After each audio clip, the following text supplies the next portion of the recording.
Hello guys, ഞങ്ങളെല്ലാവരും കൂടി ഒരു യാത്ര പോകാൻ കേട്ടോ. ഇങ്ങോട്ടാണെന്നില്ല, താലപ്പൊലി കാണാനാണ്. കൊടുങ്ങല്ലൂർ അമ്പലത്തിലെ താലപ്പൊലി 4 ദിവസം തുടങ്ങിയിട്ടുണ്ട്. അപ്പോൾ അവിടേക്കാണ് പോകുന്നത്. എൻ്റെ വീട് കൊടുങ്ങല്ലൂരാണേ. അപ്പോൾ ഇതേ ഞങ്ങളെല്ലാവരും വീട്ടിലെത്തി ഇറങ്ങി. അവിടെ അച്ഛനും അമ്മേനെയും ചേച്ചിയുടെ മക്കളൊക്കെ ഉണ്ടായിരുന്നു. അപ്പോൾ എല്ലാവരെയും കൂട്ടി ഞങ്ങൾക്ക് പോകാനാണ്, കൊടുങ്ങല്ലൂർ അമ്പലത്തേക്ക് പോകാനാണ് പോകുന്നത് കേട്ടോ. ഇതെൻ്റെ അച്ഛനാണ്, ഇതെൻ്റെ അമ്മ. ഇതെല്ലാവരും കൂടി ഭയങ്കര സന്തോഷത്തിൽ പോകാൻ കേട്ടോ.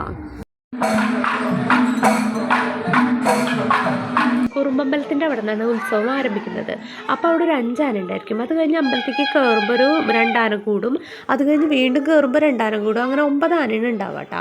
അത് കഴിഞ്ഞ് ഒരു 6 മണിയോട് കൂടി വെടിക്കെട്ടോട് കൂടിയിട്ടാണ് ഉത്സവം അവസാനിക്കുക. 4 ദിവസത്തെ ഉത്സവമാണ് കൊടുങ്ങല്ലൂർ അമ്പലത്തിലെ താലപ്പൊലി എന്ന് പറയുന്നത്. അത് കഴിഞ്ഞ് ഞങ്ങൾ കുറച്ച് നേരം അവിടെയൊക്കെ എവിടെയും കറങ്ങാനൊക്കെ നടന്നിരുന്നു.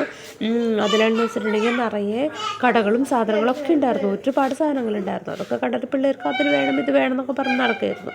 അത് കഴിഞ്ഞിട്ട് കുറേ കളിക്കാൻ യന്ത്ര ഊഞ്ഞാൽ, വഞ്ചി, പിന്നെ വേറെ എന്തൊക്കെയോ കുറേ സാധനങ്ങളൊക്കെ ഉണ്ടായിരുന്നു കേട്ടോ. അത് കഴിഞ്ഞ് ഞങ്ങൾ കുറച്ച് ചെടി വാങ്ങിച്ചു. 2-3 ചെടിയൊക്കെ വാങ്ങിച്ചിട്ടുണ്ടായിരുന്നു. വില കുറവിനൊക്കെ കിട്ടിയിട്ടത്. അത് കഴിഞ്ഞ് കുറച്ച് യന്ത്രങ്ങളൊക്കെ പ്രവർത്തിക്കാൻ തുടങ്ങിയിട്ടുണ്ടായിരുന്നു. അതൊരു 4 മണി 4:30 സമയമാകുമ്പോഴാണ് അതൊക്കെ പ്രവർത്തിക്കാൻ തുടങ്ങുന്നുണ്ടായത്. പിന്നെ അത് കഴിഞ്ഞ് അച്ഛൻ കുറച്ച് പൊരി, ഉഴുന്നട, അലുവ അതൊക്കെ വാങ്ങിച്ചു തന്നു. പിന്നെ കരിമ്പ് വാങ്ങിച്ചു തന്നു. അതൊക്കെ ഇല്ലാണ്ട് എന്ത് ഉത്സവമല്ലേ.